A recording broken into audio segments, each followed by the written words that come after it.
Thank you for joining us today for GSA's Virtual HR panel, Not Home Alone, Staying Connected During COVID-19. We are so pleased that you can all be here. I'm Julie Blaybaum, Event Logistics Coordinator with GSA. I'm going to take a few minutes to explain a few of the logistics for our discussion tonight. To avoid background noise and other sound effects, we have muted all participants. If you have a question, please open your chat window, which you will see at the bottom of the screen, and send your questions to Tracy Brandon.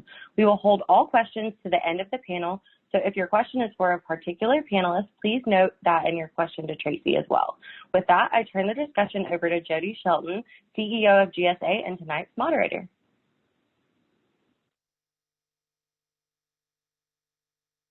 Either staying late or early, depending upon where you are in the world.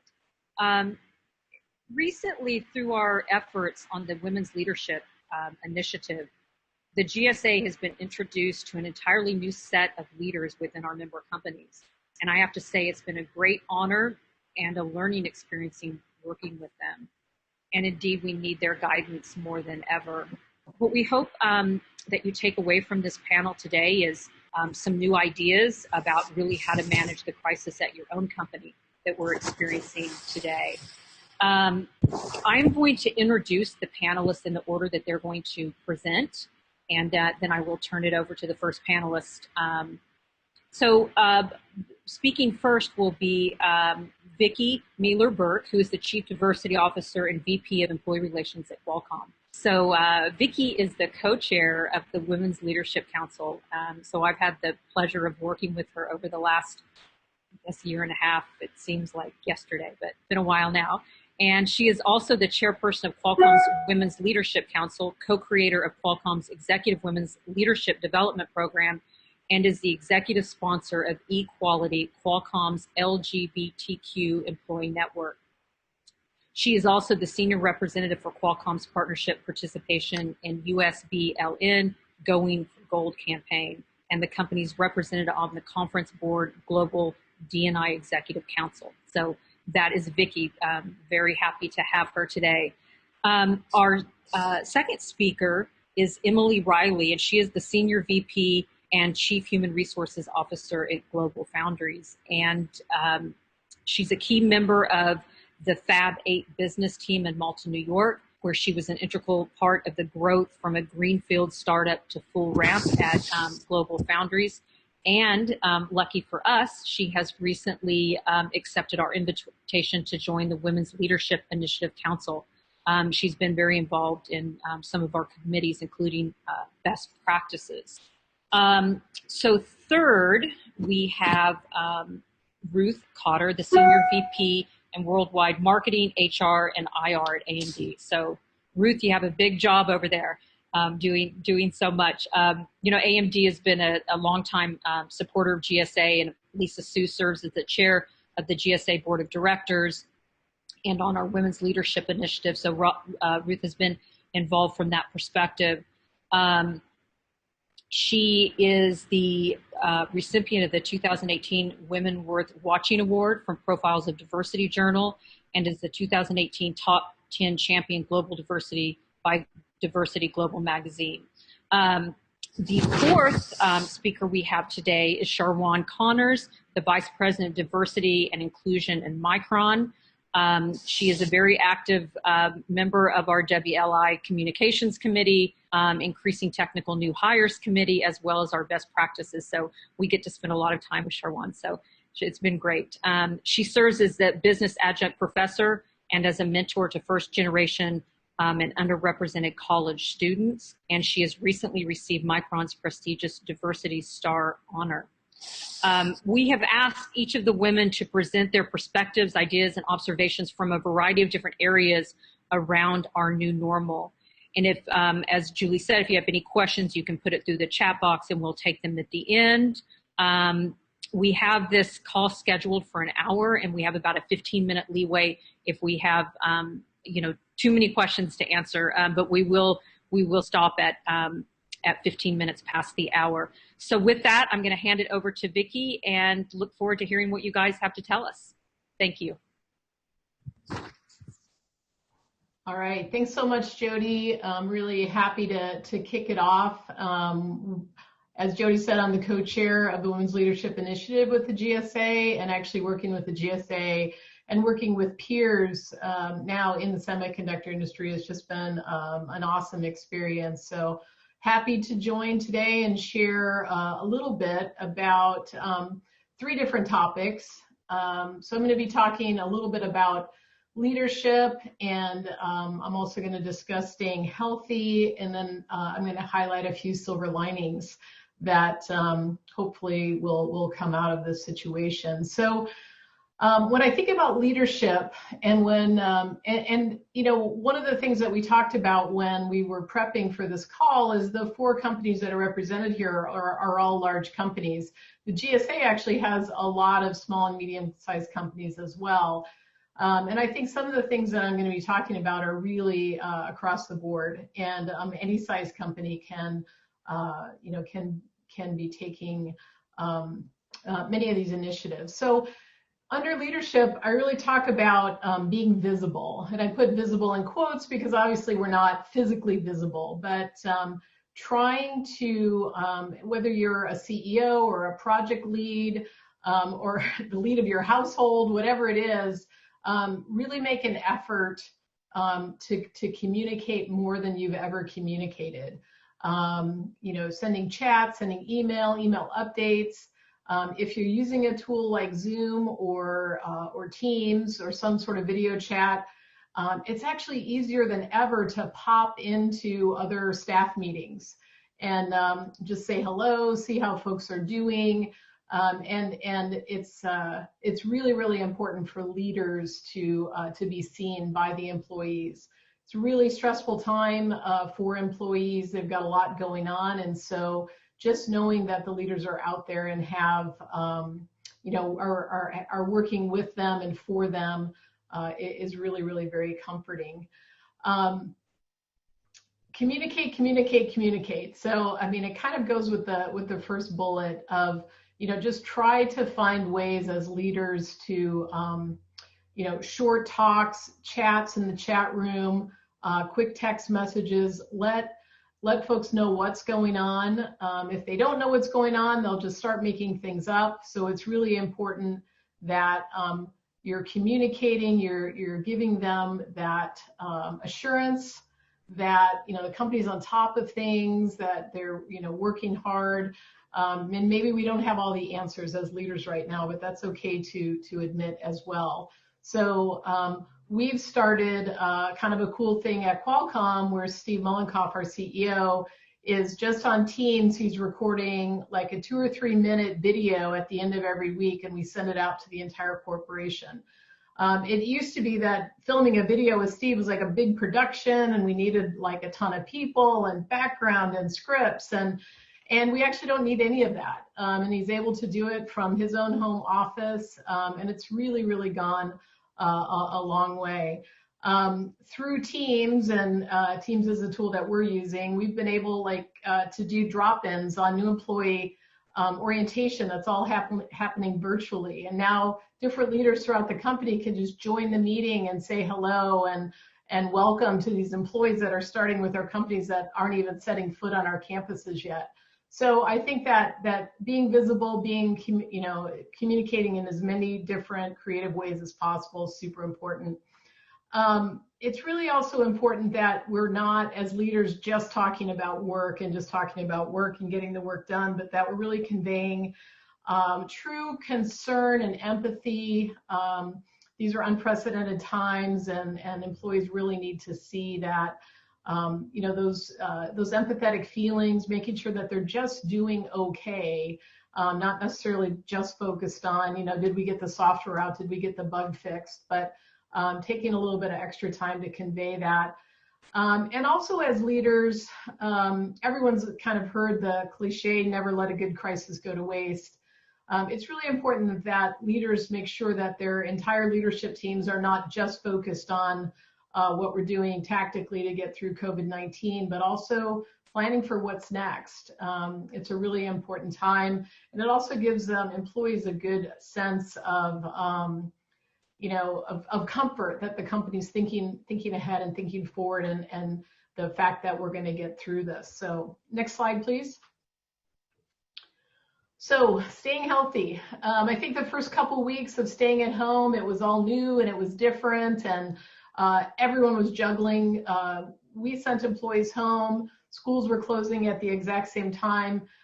It was crazy, and everyone wanted to do it all. All our parents wanted to, be tech support and homeschool and cook, amazingly healthy dinners and, work and get their deliverables done. And I think it's important to just make sure your employees know that they literally cannot do it all. There's just really too much, and that, and that's okay. And it's not a failure, but you're basically just helping to give them permission to, to do the best you can. One of my leads, who's got 2 toddlers at home, went home, the childcare closed right away. And she sent me a really long email about, okay, this is what we're going to do. I'm going to work like at 5 in the morning till 7, and then my husband will work for 2 hours, and then I'll finish up at midnight. And I said, hold on. I don't need you to do that. You have so many different priorities right now. And I know you're a great worker, and it's going to be okay. You just need to take care of your family, and first and foremost, you need to take care of yourself.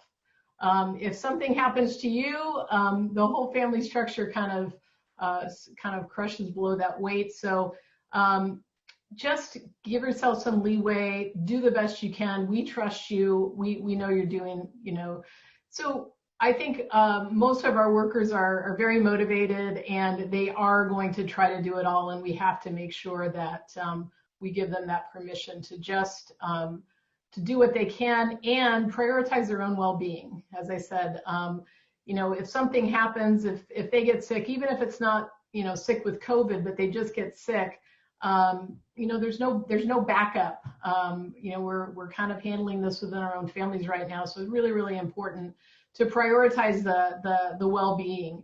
We've talked about putting time on your calendar to actually not work and sticking to that. If you've got to fix lunches or get kids started on schoolwork, put it in your calendar and just be, very dedicated to taking that time. You can also put time in your calendar to walk around the block or, check in and make sure if you've got, older kids that they're doing their homework. I saw somebody was suggesting to schedule something like vitamin D at 3, just as a reminder to get up away from our desks and go look for some sunshine and, get up and walk around. And I think all of those things are really critically important, taking a walk and just getting away from the computer and the camera. So connection is important. We also have single workers that are super isolated. They're not interacting with any other humans right now. And so, of course, at the beginning, we all tried to do virtual happy hours and virtual coffees and virtual birthday parties and virtual weddings and, the virtual exercise classes and story time. And it's awesome. And I think it does help us to feel normal. But my last bullet is you also need to disconnect. So as cool as the camera is, and one of the things that we made sure everyone, when they went home, turn the camera on. It's really important that people see your face. That was not a norm for us. A lot of audio conference calls, but not video conference calls. But there's sometimes where you're just not ready for the camera. And it's okay just to, after you've kind of proven that you're okay with it, to turn it off sometimes. And maybe you just need to take those breaks. So one of the more recent concerns that our employees have been saying is they feel like they're working 24/7 because the office is literally 2 steps away, and they feel like there's work to do, there's emails to answer. So making sure that you disconnect, making sure that you shut it down, and even if you just have to go a few feet away from the office, try to really stay strong to that physical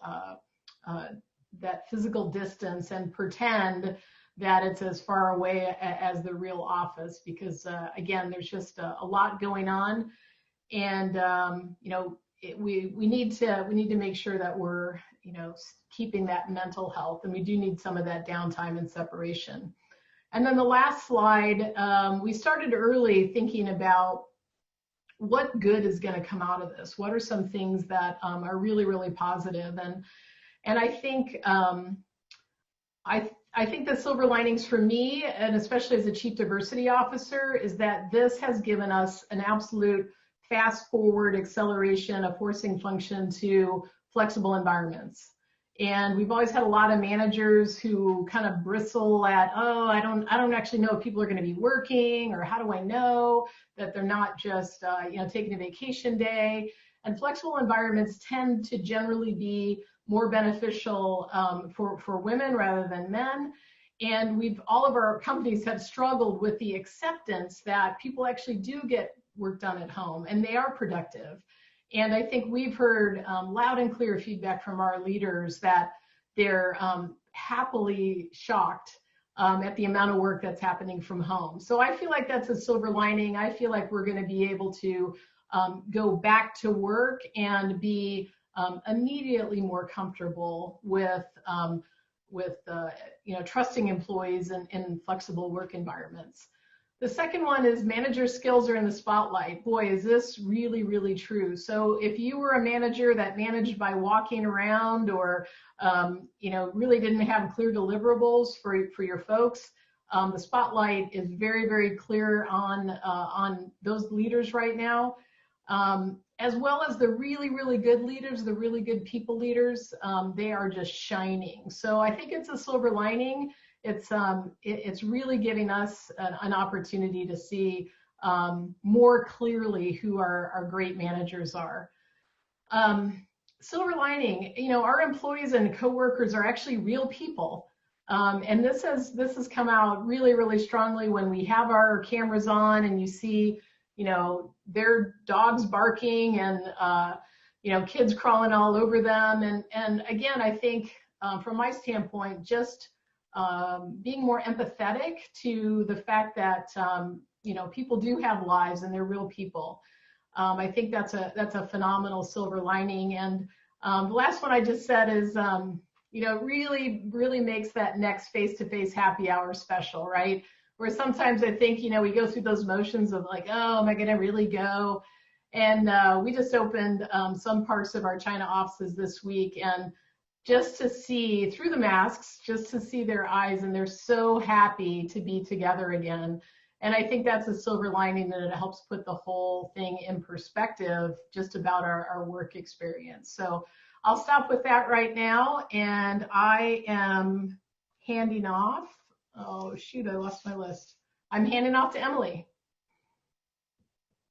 Well, good evening and good morning, good afternoon to everybody, and thank you for the opportunity to network. Another silver lining has been the connection I think that we're all making with each other in different companies, and really the selfless, networking that's been happening to help each other out. So if we can go to the next page, please. So I'm going to talk a bit about managing an essential business, as GlobalFoundries is in the manufacturing business, and balancing, some of the things that we've had to put in place with, both work from home and essential workers going into our fabs every day. Next slide. So I just wanted to kick it off with talking a little bit about our values, and you can see the create, embrace, partner, deliver on the top. And those have been our values for quite some time. And out of these values and what we've been doing to manage through this, we have two guiding principles, and they're probably very similar to, what you're all, doing in your companies. And that's first and foremost the health and safety of our employees and their families, and then, delivering our semiconductor solutions to support the economy and some of the many other essential industries that are, operating in this time to help us all get through this.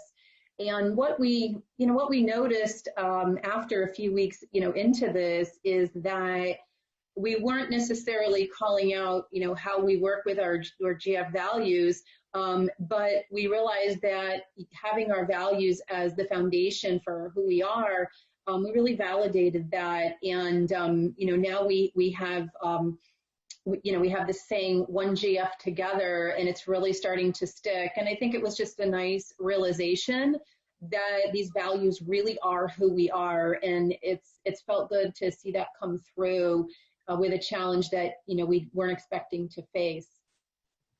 Can we go to the next page, please? This is an outline of our manufacturing footprint, and we have all 5 of these fab locations fully operational at this time. And it's fortunate, for us that our fabs are loaded to normal capacity right now. That's great. And then we have the challenge though of how do we operate in this environment and make sure that we run our fabs, keep our employees, safe, run the fabs in a high execution mode, and have everything be stable. So what I want to do in this regard is talk a little bit about this manufacturing and work from home environment, working at the same time. And if we go to the next page, we have started calling them kind of myth busters. And some of the things that we never even, really had to think too much about or didn't believe that we could do until we're faced with the situation. And the first one is about running 5 wafer fabs on every other aspect of our business at normal capacity, with 70% of us working from home. I think if you had said, we want to significantly expand our work from home environment in normal times, we probably would have said, well, let's pick a pilot area that we think this will be easy to do in and pilot it for 6 months. We would have moved slowly and maybe not believed that this was possible. The reality was people were almost walking out of the sites on the same day, with briefcase and laptop and a monitor in hand, and we were just able to make it happen. The second one is having our technicians be able to run equipment, diagnose problems, monitor process conditions from home. And again, this is something that we may not have even ever tested had we not had to. And I want to tell a really nice story about our team in Singapore. About 20% of our workforce there, or 900 people, travel back and forth over the Malaysian border every day. And a few weeks ago, as you know, the Malaysian border was closed. We had about 7 hours to determine how we were, going to, deal with all of those people. Did any of them want to stay in Singapore and continue to work? Were people going to be going home? Could they do any work from home? And we just have a wonderful story of, the team rallying to program 150 iPads, gave them to the folks that were going home that night. This all happened within a 7-hour period. And we have 150 Malaysian technicians who are continuing to work from home. We also had 400 Malaysian workers who have opted to stay in Singapore and help us run our operations, living in hotels away from their families. And we also just had the border closure was extended a couple of weeks, and only 3 people decided to go back home. So just really, really heartwarming, stories about what people can do in a time like this. Obviously, building strong connections without that face-to-face interaction, similar to what Vicki talked about, we realize that that's very much possible. And then continuing to hire and onboard people without them, ever coming on site. And, we probably wouldn't have dreamed of doing this in the past. And in the last month, we've onboarded 220 people into the company virtually. So we've really changed our belief system. It really did happen overnight. And, I think it's been a really healthy thing in many ways for us. Next slide, please. I won't read through all of these bullets, but just wanted to share some of the things that we're doing from a health and safety, benefits and communications perspective. So as most essential work sites are going through, the various safety measures, you can see that we've done all of those things as well. So it just takes a lot of rigor, a lot of dedication from the team that's there. Our EH&S team has been absolutely fabulous, and we've had to have more flexibility in work times and shift times, et cetera. But it's working, and we have, at any one time, probably only 20% or so of the people who are normally on the site are there, operating on any given shift. From a paid leave and benefit perspective, I had mentioned the Malaysian workers in Singapore, so we're helping them with lodging and living stipend. We have free meals in our cafeterias to just show that appreciation. And we've also instituted some temporary paid leave benefits for emergency paid leave and quarantine paid leave to help people preserve some of their normal PTO for future use. We initiated an appreciation award for on-site workers. We'll pay that in the end of May, and it was really to thank them for the work that they're doing, and also for attendance, encouraging attendance where needed and where people are able to come to work. And then the bullet there on employee-directed PPE donations. We've had a really neat experience with PPE available that we can donate to different organizations, and we have done that directly. But we also set up a request process for individual employees to request that masks or gloves or gowns are sent to someone in their community and their family who really needs it. And the response that we've gotten from that has been unbelievable, and the stories and the photos of being able to help individuals has been great.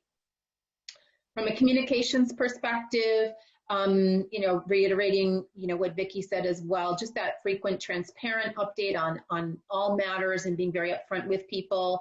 Our CEO, Tom Caulfield, also does a weekly video, and we'll be doing a virtual all-hands meeting in a couple of weeks. We're doing our normal quarterly meetings in our FABs, but virtually. And then, of course, many, regular meetings and social team gatherings as well.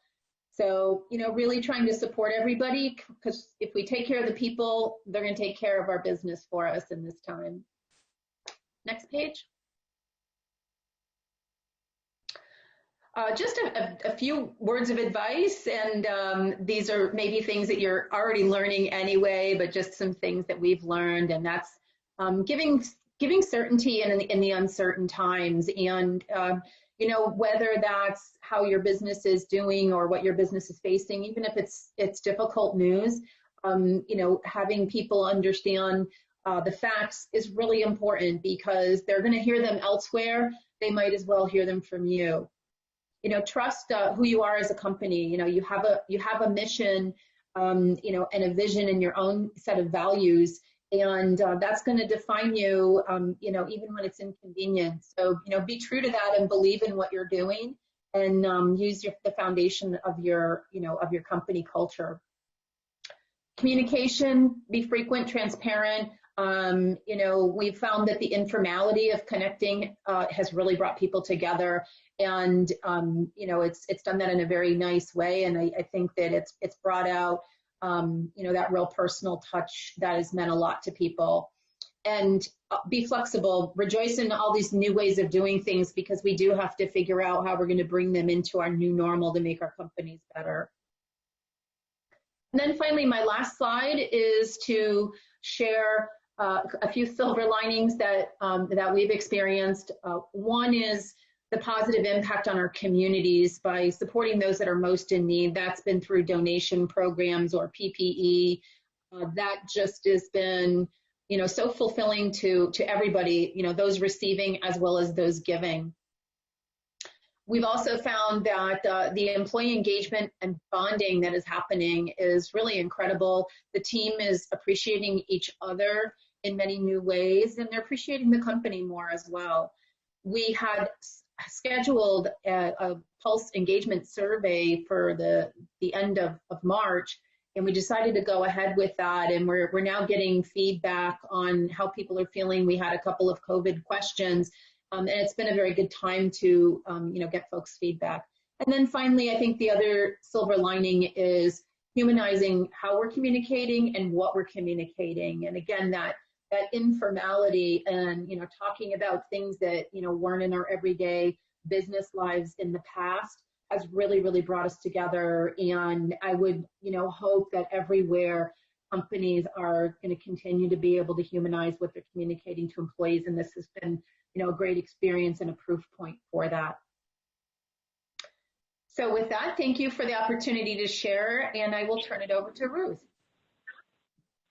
Great. Thank you, Emily. And many thanks to Jodi and the whole GSA team for pulling this together today. We really appreciate it. It's a time to be bringing people together, and I'm glad that, the title of this series is pretty fun, because no one is home alone. We're all here together in a virtually connected world, which is super. I wanted to spend a bit of time as we transition to the next slide to just sort of few call outs for the team here today. I hope we all recognize how resilient we are. I don't think when we were going about our business last, October or November of last year, we understood where we would be today in this pandemic situation. So we're incredibly resilient, which I think is very, very encouraging as we think about to begin to transition to a return to work mode here in time in the US, but also to learn from our friends and colleagues and many people who may also be on this call in other geographies who are already well under returning to work. So that resiliency is very, very encouraging.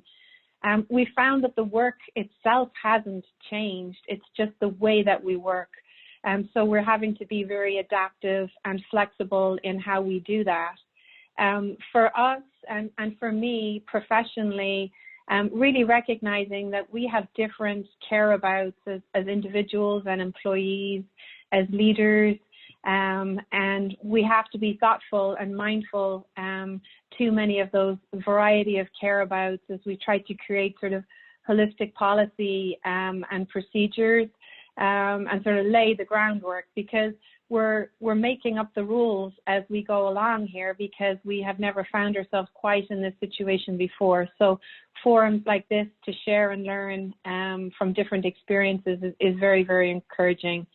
And speaking of encouraging, I'm really encouraged that we've come so far in a relatively short amount of time. So I think certainly at AMD, we feel we've very nicely, slipped into a swim stream of working from home, of maintaining productivity and staying very focused on sort of the business operation and requirements, despite all the more humanistic tragedy and difficulties going on around us.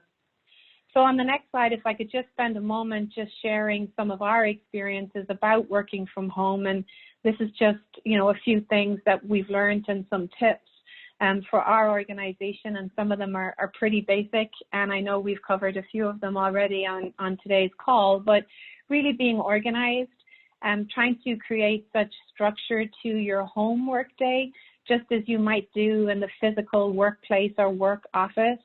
And, we've learned, obviously, a lot of our workforce were already very active in terms of working from home.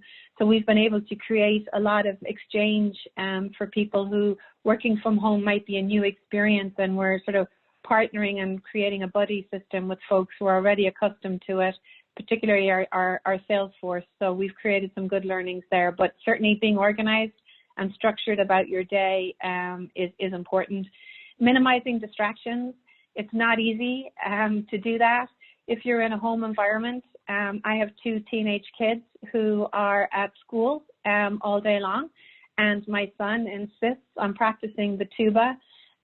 Every moment I seem to be on my boss's staff call, so that takes some juggling and management as you think about your home environment. But also, not forgetting that you're also very visible on video. And as we mentioned earlier, having sort of the patience and understanding of the environment in which we're in will be very well received by our team members. Taking breaks, also getting those vitamin D breaks or virtual even coffee breaks with colleagues is really important. It can't all be just work. As we think about sort of the transitions when you're in a physical workplace, even going from a meeting room and back to your cube or your office, or taking a phone call in between, it's a little more intense in a work from home environment. So making sure that you're sort of breaking up your day appropriately to give yourself some well-deserved and necessary breathers to recharge as you continue with your day. And then, relating to your team, as you heard earlier, being visible is really, really important. I know some people are allergic to video, but it's important to be seen, and that you are connecting with your team members, your colleagues, your peers in a multiple of ways, right? It could be a text, it could be a phone call, it could be a video call. It can take many, many forms, and we really have found that the variety of those forms is something that's very, very appreciated. To spend a few minutes talking about productivity next, as we go onwards, one more slide. As you think about working from home, how do you sort of maintain productivity? So there's just a few things here, some more on the structured side, some on the unstructured side, but really thinking about best practice as we generate and engage in our online meetings. Having an agenda is important to bring structure to that meeting. Even allowing a few minutes at the beginning of the meeting for everybody to sort of catch up and say hey and hello in a way that might not be needed in an actual physical meeting is also very, very helpful. Sharing materials in advance so that people have some time to digest them. And then what we have found and tried to practice is actually wrapping up meetings 5 or 10 minutes early, because as we all run meetings, they tend to be at the top of the hour if we're doing hourly meetings. So just giving people a break to grab a cup of tea or a water, or even a bio break in this remote world is very appreciated. Not forgetting about the unstructured check-ins, right? A lot of us work in technology. A lot of us work in very creative, innovative worlds as we think about the semiconductor industry globally, and how are we spurring that level of innovation and when we're all working remotely. So, you know, making sure that we're keeping the creative juices flowing. We're also allowing smaller groups together to have those innovative exchanges and creative moments and brainstorming moments is important to encourage. I think we've heard a lot about engagement today, but one of the things as we think about that engagement is clarity. We have seen the workforce globally across many different industries pause when there's uncertainty, and nobody particularly likes uncertainty. So being able to make decisive decisions, clear decisions, one-time decisions, gives employees great trust, but also it gives them structure and comfort that allows them to continue to move forward. And that's something to be mindful. It doesn't have to be major decisions, but even, you know, in your area of responsibility, that the thoughts and recommendations that you are making and that you can make those decisively and one time, so there isn't churn or second guessing, because we're living in a very fluid environment at the moment. Focus, obviously helping teams stay focused on what the business goals are, reminding them of the milestones, doing check-ins a little bit more than usual around sort of how people are progressing against their milestones is very helpful as we think about productivity. And then lastly, I think we're moving into a world of reading signals. So, you know, part of our responsibility is to look around the corner, what's coming next. We're altogether quite much guessing what's coming next because, again, we're navigating a very unusual time, but trying to get ahead of the curve and trying to figure out, you know, where the team needs to be headed next, what decisions are going to be coming towards them, you know, where the company is headed, and making sure that we're all aligned and activated around those on a go-forward basis. So if there's anything I would encourage you for the few moments you have to sort of reflect at the end of your day, I would encourage you to think about sort of trying to read the signals of what's coming next, and for you, for your day, for your team, so that we can all be collectively prepared as we move forward. And then as we transition further to the next slide, I just wanted to sort of share some of our lessons learned as we think about some of observations in this current COVID situation. I'm sure everybody has a rapid response team, or you're part of it, or it touches you in somehow. And making sure that it extends across all stakeholder groups is important, because now your rapid response teams are transitioning to what returning to work looks like, to begin to see what that looks like. Sort of, again, this sort of forecasting in a return to work environment, what employee concerns are going to be. There's obviously anxiety over schools, many schools being closed until the fall. What do we do about childcare? the workspace. What does the physical workspace look like when we come back to work? Are we going to be wearing masks? Will we need gloves, temperature checks, all these things? So we're traversing all that as a collective right now. And again, just trying to make those forecasts and choices early will be very, very helpful. We've learned to over-communicate. I don't think there's any such thing as over-communication in this current situation that we find ourselves in. Being very responsive promptly, even as Emily mentioned earlier, even if you don't know the answer or you feel you don't have the right answer, letting somebody know certainly abates and dampens down uncertainty, which is very, very welcoming. Sharing your own personal experiences and even your workspace with colleagues and peers, it is very, very much appreciated, and people really identify with it. And some of the challenges that we experience on a daily basis, albeit small, you can be guaranteed many of your colleagues are also experiencing those. So that's great. And then obviously one size not fitting all. So what's important to me and what I may care about or worry about on a daily basis is not necessarily what others are thinking about. So having that empathy, but also your listening capability and capacity to be able to hear what other people care about is also important, I think. And then lastly, just as many of the companies on this call and the participants are doing, participating in our community right now is important, and GSA has brought us all together as a community. But it's difficult, right, to volunteer outside of the workplace at the moment because of many of the shelter-in-place orders.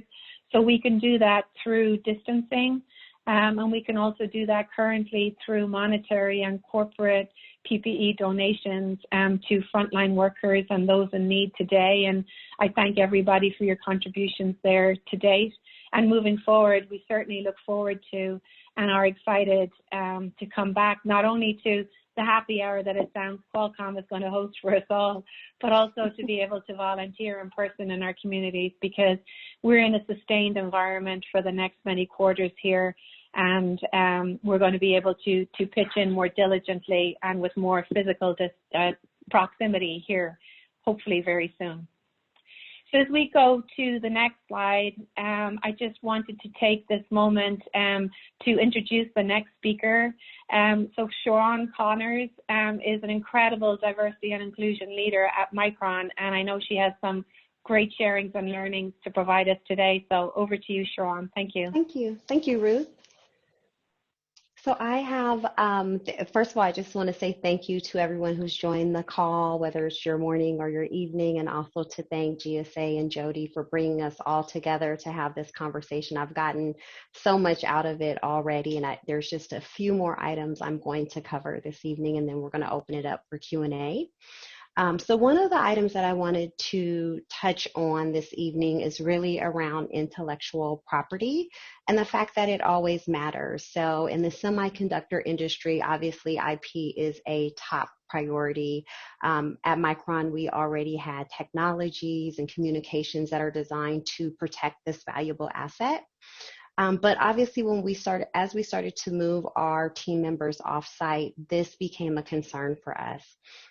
And so similar to the theme that you've heard through all of the speakers so far, we really doubled our communications around IP. So reminding our team members of our current protocol, our guidelines around confidentiality, the things that are non-negotiable. And what we did was we reminded our team members how they act on a business trip and to think of this as a business trip. So obviously you don't leave things laying around, you don't let others see what's on your computer screen.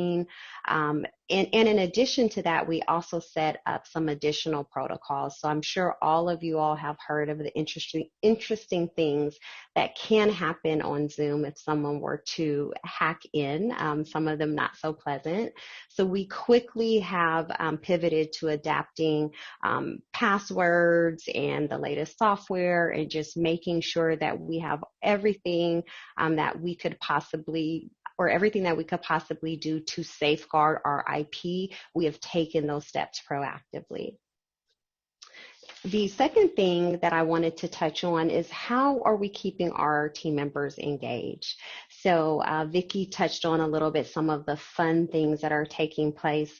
Today we had story time with our team members. So we actually had a parent come online with her son, and he read a story to other team members that joined with their children. And that was really interesting because you saw the screen, the background zoomed change back and forth, and people opening, or children opening and closing the video so you could see them. But it does create that engagement. And I think more importantly, we have an opportunity now more than ever to allow employees to bring their authentic self to work. So whether that's your children, or for me, your grandmother peeking in, or just seeing the artwork in your home, you're getting a glimpse of people's lives, and that is creating more connectivity and more engagement.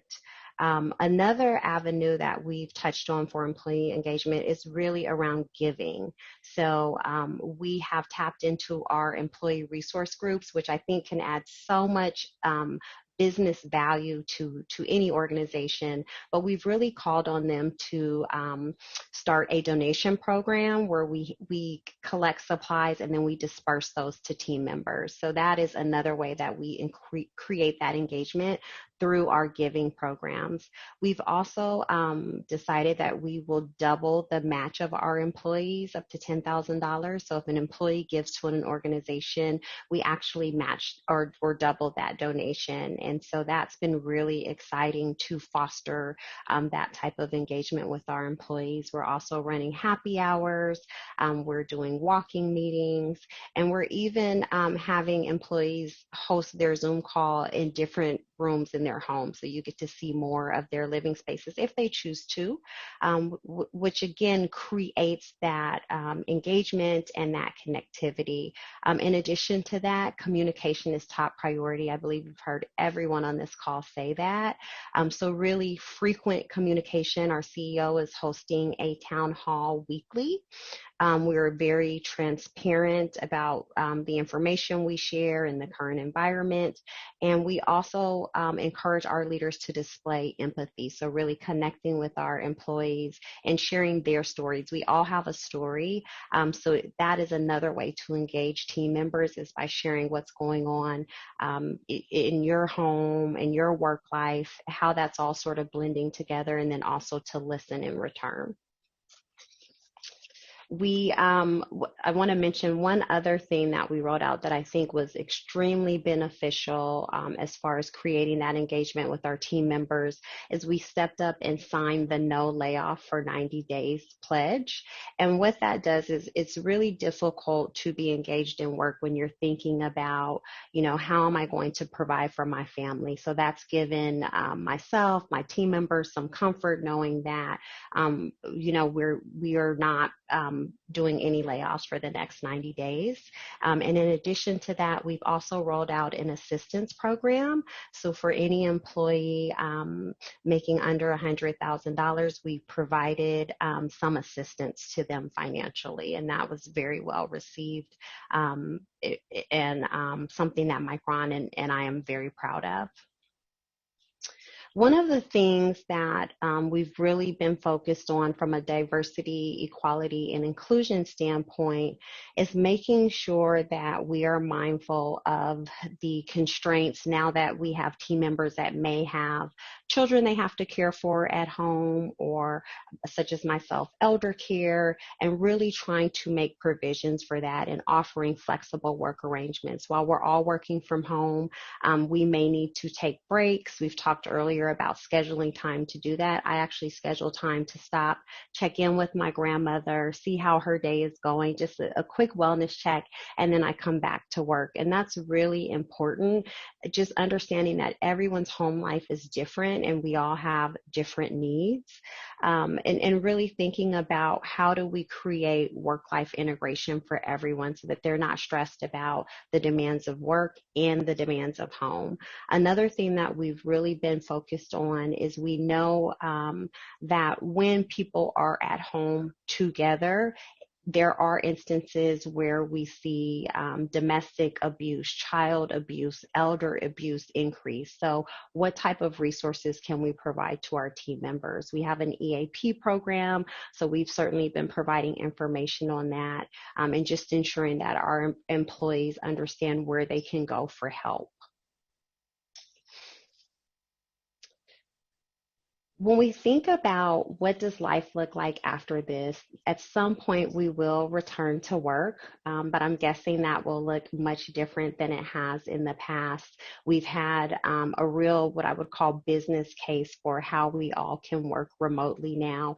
And the nice thing is that we're seeing that productivity has not necessarily been impacted by our team members working at home. So what does that look like going forward?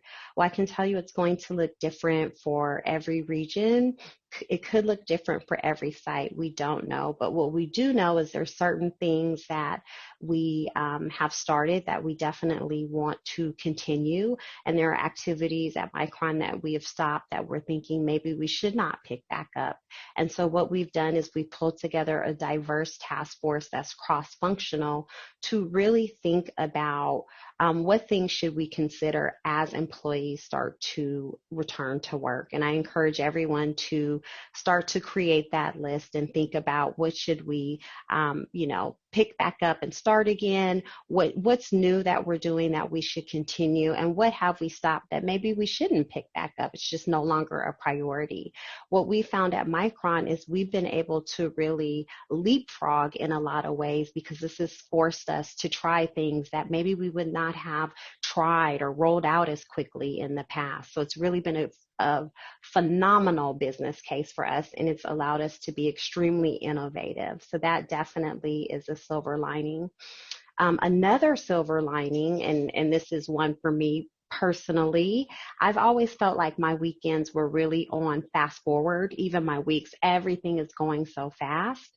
And I feel like now we've been given a gift to really pause for a moment. We've always had birthdays on the weekends and family events, and now we're home, and I actually have time to be with my family and cook dinner or read a book or just take that moment to pause, which I'm finding is actually allowing me to go a little bit faster. So that's been really nice. The other thing that has been really valuable and something that's always top of mind is when we think about sustainability and our carbon footprint. I work in the South Bay. I live in the East Bay. I drive a lot. I feel really good knowing that I'm impacting our carbon footprint. I can actually see the stars at night. The air smells a little bit fresher. So I think all of those are really wonderful things that have come out of this, and perhaps those are some of the things that we should hold on to. So I'm delighted to wrap us up. I think out of all the messages I've heard, the one common theme, again, that I've heard from every single speaker tonight is just how important it is to communicate. You cannot over-communicate in this situation. So I encourage you all to continue to have conversations with your team members, with your leaders, utilize the technology, and I'm certain we'll all get through this together. So thank you. Thank you so much, Sharawn. We really appreciate it. Hi, everyone. I'm Tracy Brandon with GSA, and thank you so much to our panelists, Vicki, Emily, Ruth, and Sharawn. We really appreciate your insightful and helpful information as we all navigate this new work normal. We have a couple of questions, so we're going to get through as many as we can. The first one is for Vicki. Being the D&I leader for Qualcomm, how have you seen inclusion and an inclusive climate change amongst your employees and leaders since the COVID started? Yeah, it's a good question, and I tried to hit on it, and I think a few of the other speakers hit on it. So, one thing that we've done, I think, has done a much better job of almost instant inclusion, right? And we don't really think about that as big a hurdle as it is sometimes at work. And I think through all these tools and technology, I think there is just a very forward-thinking idea that we've got to include everyone, right? Because we don't want to leave anyone out. So I think we're a lot more purposeful about inclusion. And as I mentioned, I think some of the old ideas about needing to be sitting in a certain office at a certain time and coming at a certain time and leaving at a certain time, which is really old ways to manage. We just busted through a lot of those myths, and I loved how some of the other speakers talked about it.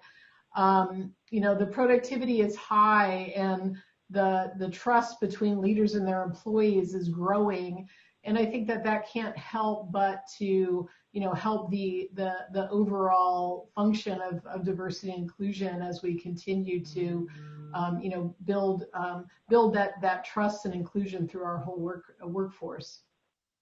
Wonderful. Thanks so much. Okay, next question, really for the whole panel, is we've talked a lot about flexible work environment as an employee benefit and way to retain your workforce. Do you see that you will keep some of this flexibility once the shelter in place is over? This is Ruth. Yeah, for sure. I think, we're learning. I would think there will be many people who may be actually not interested in coming back to the office, quite frankly. I think this virtual kind of work experience, some people are really taking to it and adapting to it very well. And I think they appreciate the flexibility. Also, managers and leaders are learning, right, the true definition of flexibility in a way that I think maybe Vicki sort of shared earlier on. We had a looser definition around it. So I think the workday is certainly getting redefined, and I think as an industry we will remain very focused on deliverables, but not necessarily how those deliverables are achieved, but it will be the achievement of those deliverables is what will increasingly be valued moving forward. I also think, though, the way and the level and extent to which we have embraced technology is also creating a form of acceleration of communications that affords greater flexibility, and as a collective we will absolutely embrace that. And then thirdly, look, I think it goes back to people have different care abouts. I think we're learning how to be able to be more adaptive to a broader set of our population, and that's important. But we're going to have to be mindful, especially for those of us who are global companies, that the rate and pace of flexibility differs, right? We have many employees struggling in India right now because they're under a significant curfew that really means a curfew, as opposed to a shelter in place in the US that still allows for some essential activities to be continued in a very productive manner. So as we sort of think about the boundlessness of flexibility, how does that look and transform on a global basis is something we will need to have some sensitivity to. Thank you so much, Ruth. Okay, another question for any of the panelists. Are you still recruiting, and how has that changed? Are you recruiting remotely? Yeah, this is Vicki. I can at least talk from our standpoint, and I think it was Emily who talked about all the remote hiring that they've done. So we are recruiting, we're hiring, we're keeping our 1,200 person commitment to our summer internship program, although it will be virtual. So it does look different, but again, a silver lining, we're finding out how easy technology is to use to do virtual interviewing, whiteboarding, problem solving, coding challenges, all the things that we do, which take a lot more time and a lot more money when you have to, fly someone in. So I think, realistically, the biggest challenges would be, can you really get someone to commit to relocate sight unseen? Are you going to get someone to move across the country and perhaps move their entire family without a visit? And we have had reloads that have happened, but going forward, if we stay in this an extended period, I think we're trying to grapple with what that would really look like. But yeah, I think most of the tech companies are continuing to hire. I don't know if anyone else on the panel has anything to add. Yeah, we're continuing to hire at GlobalFoundries, but maybe at a little bit of a different rate and pace. That's primarily associated with our attrition has slowed down, pretty significantly. So I think we're anticipating that the attrition will continue to be slower than what we experience normally, so that maybe that backfill hiring, will not be necessary. So we're pacing this, a bit, but I would say we're still, quite active, and it's interesting to see, what the response in the market is now, what it will be, and talking to different folks and talking to search firms about, do you think this is a good time to recruit, or not? And, I think that there's obvious reasons why maybe people wouldn't be considering moves right now, but at the same time, with something like this being, just so incredibly life-changing, there may be people that are considering doing just that, changing their lives in some way and thinking of doing something new. So I think how the market, responds to that over time is going to be, really interesting to watch. From an intern perspective, we are going ahead with ours as well, some virtual, and if possible, depending on timing, if we're able to bring students in the June timeframe, we'll do that. We found that our managers were very enthusiastic about moving ahead with that, and the students themselves are very much wanting us to be able to keep that commitment. And they're seeing a lot of their friends where they're having internships canceled. So I think where we are bringing people on and onboarding them, those new employees are just so grateful for being able to keep that commitment and make it happen, and and not delay. So we've been fortunate that we haven't had to delay anything. Maybe some companies have, but I think really important too to have the open communication with the candidates, about what's happening. So a little bit of a mixed bag, but still quite active on the recruiting side. Yeah, I think Micron is a bit unique here in that we have paused on our recruiting efforts. We've signed the 90-day no layoff pledge, and so we're pausing, and we continue to reevaluate as circumstances change. We're also really thinking about our summer internship program and how do we create a meaningful remote experience. So those are conversations that we're having now and thinking through that, and what does that look like.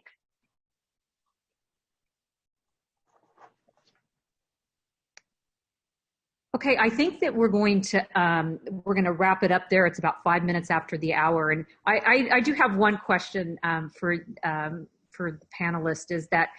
Is there anything that you guys are talking about internally about any sort of bans or limitations on your employees attending events, and when that might? I mean, if you have it, I mean, obviously now it's mandatory, but are you thinking about the fall? And I know I'm thinking about the fall and all the events that we had planned. I mean, is there any sort of thing internally that you guys have discussed about when you do come back, will employees be allowed to attend events? Jodi, it's Ruth. At AMD, we've put a moratorium in participation of all external events and conferences and trade shows and all that kind of stuff, absolutely through the end of the second quarter. We have a line of sight to potentially extending that into September, and then after September, seeing really what is in the line of sight for October, November, and December. That we may or may not choose to participate in. Some companies have gotten ahead of it, like Microsoft, who have fully transitioned to virtual events into next year only. But, we also recognize, though, that the sales force want to do business, and there's a lot of business conducted at some events. So we've seen most events actually transition to be virtual events through the fall. And I think we'll come back and review it in a few months once we get some sense of what beginnings of returning to work looks like, but also local government guidelines and guidance on a global basis, as those will vary from place to place. And I think we'll certainly be seeing events with a lot lower number of attendees for sure. Yeah, Jodi, this is Vicki. I totally agree with Ruth. We haven't put any kind of hard date on anything, but I think a common thread of what you heard from all four of us is that the health and safety of our employees has got to be our top priority right now. And so, we'll just be monitoring. Obviously, we will take a different regional approach if, certain regions can start to prove that travel is safe. But as of right now, we don't have any strict restrictions. But it is hard to imagine that it'll go back to kind of business as usual, at least this year. So that's kind of how we're looking at it. Almost all of our events have turned virtual or have been canceled for the year. Same here, Jodi. We continue to evaluate day by day. It's obviously different in different regions. Some of this has taken care of itself, though, and a lot of the things that we have planned there now are virtual options, which actually are proving to work pretty well in some cases, but we're just continuing to evaluate.